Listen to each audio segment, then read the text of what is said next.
Science పెరుగుతున్న కొద్దీ చాలా వరకు మన లోపల ఉన్నటువంటి మిత్స్ ఏవైతే ఉంటాయో అవి పటాపంచలైపోతాయి. దేవుడే సృష్టికర్త, దేవుడే సృష్టించిండు. దానికి ఇప్పటి వరకు నువ్వు కోతి నుంచి పుట్టినా, మీ అమ్మమ్మ కోతి నుంచా, మీ తాత కోతే అని. కానీ ఫస్ట్ టైం కోపర్నికస్ నా పరిశోధనలో తేలితే భూమే సూర్యుని చుట్టూ తిరుగుతా ఉంది. కాల్చి చంపుతాం ఎప్పుడన్నా అంటే ద్రోణం ఏమంటాడు, మీరు సత్యానికి భయపడి నన్ను చంపుతున్నాను, నేను మీ మతానికి భయపడి.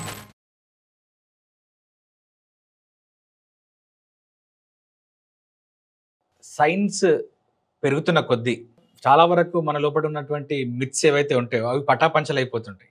మన నమ్మకాలన్నీ కూడా ఒకటేసారి పేకమేడలా కూలిపోతుంటాయి.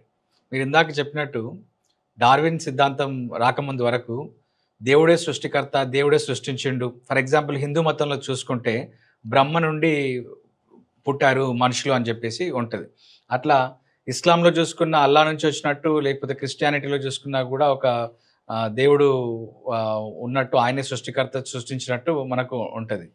సో ఎప్పుడైతే ఈ గెలీలియో లాంటి వాళ్ళు, బ్రునో లాంటి వాళ్ళు ఇది తప్పు అని చెప్పి ప్రూవ్ చేసినప్పుడు వాళ్ళు ఎదుర్కొన్నటువంటి కాన్ఫ్లిక్ట్ గురించి చెప్పు. అంటే మనం డార్విన్ చూసుకుంటే, డార్విన్ ఏమి మతం తప్పు రైట్ అని నిరూపించడానికి ఆయన సైన్స్ సూత్రం కనుక్కోలేదు, ఎవల్యూషన్. ఆయన ప్రకృతి మీద ఆసక్తితో ప్రకృతి పరిశీలన కోసం అనేక పరిశోధనలు చేశాడు. ఆయన బీగిల్ నౌకలు ఉద్యోగం దొరికి ఆ ప్రకృతిని పరిశీలించి వాళ్ళకి సైంటిఫిక్ కొన్ని విషయాలు చెప్పి జాగ్రత్తలు చెప్పడానికి ఆ ఉద్యోగంతో వెళ్ళాడు. ఆయన అనేక దీవులు వెళ్తున్నప్పుడు, ముఖ్యంగా గాలపోగస్ ఐలాండ్స్ వెళ్ళినప్పుడు అక్కడ రకరకాల పక్షులు కనపడ్డాయి.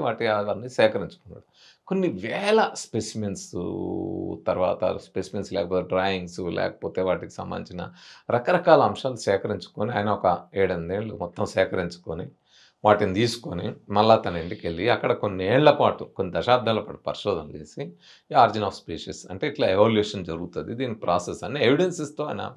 అదే టైంలో రసెల్ వాలెస్ కూడా తను ఈ ఎవల్యూషన్ థియరీని ప్రపోజ్ చేశారు.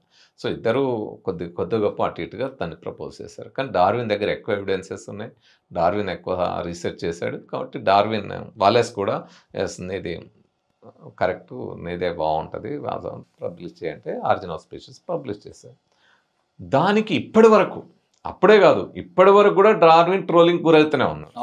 అసలు అమెరికాలో మంకీ లా అని ఒక పెద్ద కోర్టులోనే పెద్ద చర్చలు జరిగినాయి.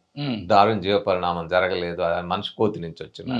ఇప్పటికీ మీరు కొంతమంది సెంట్రల్ మినిస్టర్స్ కానీ లేకపోతే కొంతమంది ఇతరులు కానీ మనం చూస్తే, నువ్వు కోతి నుంచి పుట్టినావా, మీ అమ్మమ్మ కోతి నుంచా, మీ తాత కోతే అంటారు.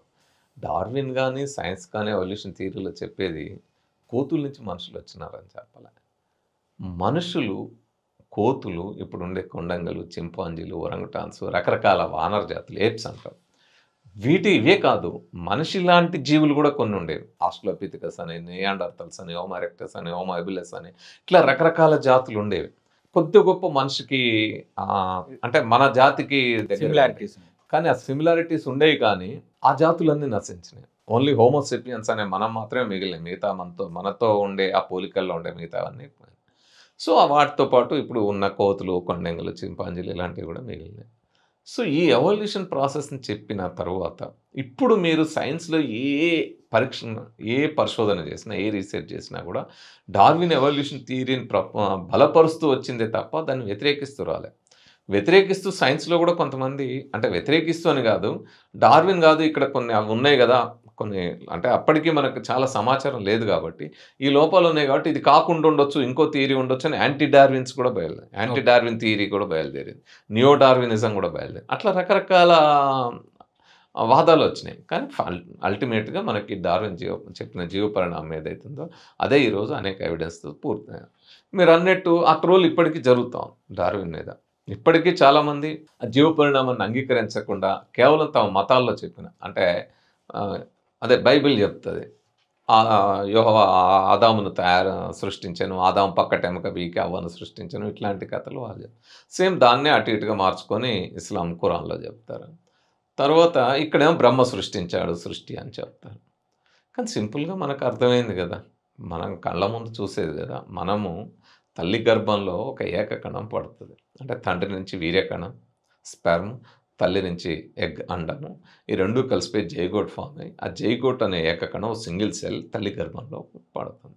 సో ఆ ఒక్క సెల్ 9 months ఎవల్యూషన్ ప్రాసెస్ జరిగి ఆ సింగిల్ సెల్ నుంచి crores and crores of cells ఉండే ఈ మనిషిగా ఎదుగుతుంది. అవును.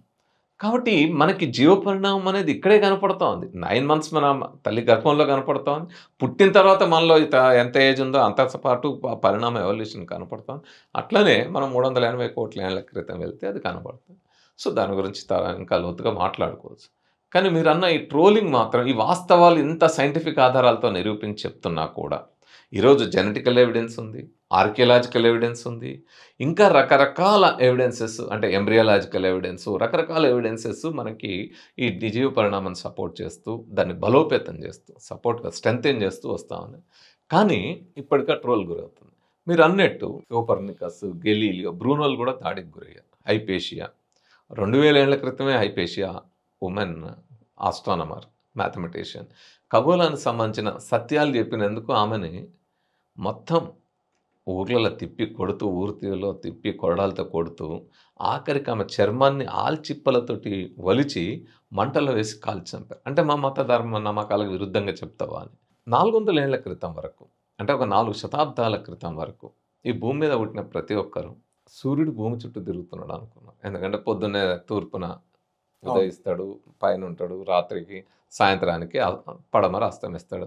Sun rises in the east, sun sets in the west అని మనం చిన్నప్పటి నుంచి చదువుకున్నదే. సో అది అంటే తిరుగుతూ ఉన్నాడు అనుకున్నారు. కానీ ఫస్ట్ టైం కోపర్నికస్ నో ఇది కరెక్ట్ కాదు, నా లెక్కల ప్రకారం ఇది కాదు, నా పరిశోధనలో తేలింది ఏంటంటే భూమే సూర్యుని చుట్టూ తిరుగుతూ ఉంది, సూర్యుడు తిరగడం లేదు అని ఫస్ట్ జియోసెంట్రిక్ థియరీ నుంచి హీలియోసెంట్రిక్ థియరీని ప్రపోజ్ చేశారు. సూర్యకేంద్ర అంతకుముందు సూర్యకేంద్రక సిద్ధాంతం ఆయన అంతకుముందు భూకేంద్రక సిద్ధాంతం. ఈవెన్ సైంటిస్టులు టాలమీ లాంటి సైంటిస్టులు కూడా భూకేంద్రక సిద్ధాంతాన్ని చెప్పారు. క్రిస్టియానిటీ కూడా భూకేంద్రిక, క్రిస్టియానిటీ ఇంకా చాలా సపోర్ట్గా భూకేంద్రక సిద్ధాంతం ఇప్పటికీ చెప్తారు. అప్పుడే కాదు, ఇప్పటికీ చెప్పే వాళ్ళు ఉన్నారు. ఇప్పుడే ఎర్త్ ఫ్లాట్ ఉందని ఇంకా భూకేంద్రక సిద్ధాంతం చెప్పేటోళ్ళు, ఇంకా అందులో నమ్మేటోళ్ళు చాలా మంది ఉన్నారు.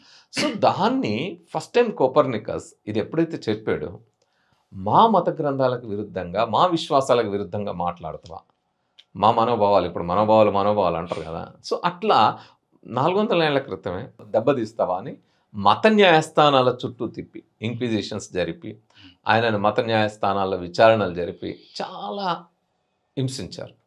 ఆఖరికి ఆయనకు పిచ్చి లేచిందని లేకపోతే ఇంకోటని చేసి ఆ పుస్తకమే ప్రింట్ కానిలే.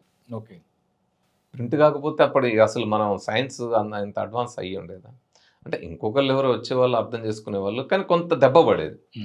కానీ అటు ఇటు చివరికి ఆయన ఏదో కన్ఫెషన్ లెటర్ రాసి దాన్ని ప్రింట్ అయ్యి బయటకు వచ్చింది.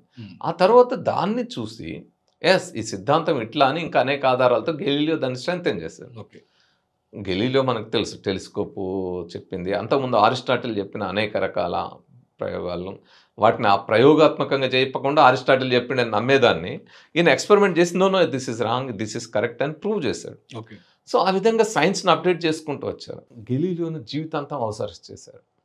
హౌస్ అరెస్ట్ అంటే ఇంట్లోంచి బయటికి రాలేని పరిస్థితి, అప్పుడు కరెంట్లు ఇవన్నీ లేవు కదా, చీకట్లోనే మగ్గాల్సి వచ్చేది, లైట్ లేక. ఆఖరికి ఆ చీకట్లో మగ్గి గుడ్డివాడు అయిపోయాడు, అయి చనిపోయాడు. సో అంత క్రూరంగా హింసించారు. బ్రూనోని 8 ఏళ్ళు జైల్లో పెట్టి విపరీతంగా హింసించి కొరడాలతో కొట్టి రక్తాలు గారుతూ ఉంటే కారం జల్లి రకరకాలుగా హింసించి నువ్వు చెప్పిన తప్పని ఒప్పుకోమంటారు. నో ఐఎమ్ రైట్ అంటాడు. ఆయన మల్టీవర్స్ థియరీ ప్రపోజ్ చేశాడు. ఒక విశ్వం కాదు, ఇంకా చాలా విశ్వాలు ఉంటాయి అనే ఒక థియరీని ప్రపోజ్ చేశాడు. సో ఆ విధంగా ఆయన అంతకుముందు సైన్స్ నుంచి కూడా కొంత భిన్నాభిప్రాయాలు వ్యక్తం చేశాడు. అంటే అప్పటిదాకా సైన్స్ ఒకటే విషయం అని చెప్తుంది కదా, సో మల్టీవర్స్ కూడా ఉండొచ్చు అనేది, ఇట్లా రకరకాల సిద్ధాంతాలు ఆయన ప్రపోజ్ చేశారు. దానికి ఆయన అట్లా 8 ఏళ్ళు హింసించి ఆఖరికి తీసుకొచ్చి మంటల్లో వేసి కాల్చి చంపారు. చంపే ముందు కూడా అడుగుతారు ఆయన్ని, ఇప్పటికైనా నువ్వు చెప్పింది తప్పు అని ఒప్పుకో, మా మత విశ్వాసాలకు విరుద్ధంగా ఉంది, నువ్వు మత ద్రోహివి, కాబట్టి నువ్వు చెప్పింది తప్పు అని ఒప్పుకుంటే ఆయన అంటాడు నేను సత్యం చెప్తున్నా, సత్యానికి నేనెందుకు భయపడను, నేనెందుకు వెనక్కి తీసుకుంటా, అబద్ధం నేను చెప్పను, నాది సత్యం అని ఆయన చెప్తాడు. అప్పుడు ఆయన్ని మంటల్లో వేసి కాల్చి చంపుతాం ఇప్పుడన్నా అంటే బ్రూనో ఏమంటాడు, మీరు సత్యానికి భయపడి నన్ను చంపుతున్నారు, నేను మీ మతానికి భయపడినాని ఆ మంటల్లో ఆయన నాలుకకి ముండ్లతోటి చుట్టిన తీగలు చుట్టి మంటల్లో వేసి కాల్చి చంపారు. సో మతము సైన్స్ ఎప్పుడు దాడి చేయదు మతం మీద కానీ ఇంకో దాని మీద. సైన్స్ ఎప్పుడు వాస్తవాలను వివరించే ప్రయత్నం చేస్తుంది, వాటిని ఆధార సహితంగా వివరించే ప్రయత్నం చేస్తుంది. మతం ఏం చేస్తుంది, తను నమ్మకం మీద ఉంటుంది కాబట్టి అబద్ధాల నమ్మకం మీద ఉంటుంది, అబద్ధాలే నమ్ముతుంటుంది. సో ఆ నమ్మకాల మీద ఉన్నప్పుడు సత్యాన్ని చూసి భయపడుతుంది, సత్యాల్ని తట్టుకోలేదు, తట్టుకోలేక సత్యం మీద దాడి చేస్తుంది, సైన్స్ మీద దాడి. సైన్స్ అంటేనే సత్యాన్వేషణ.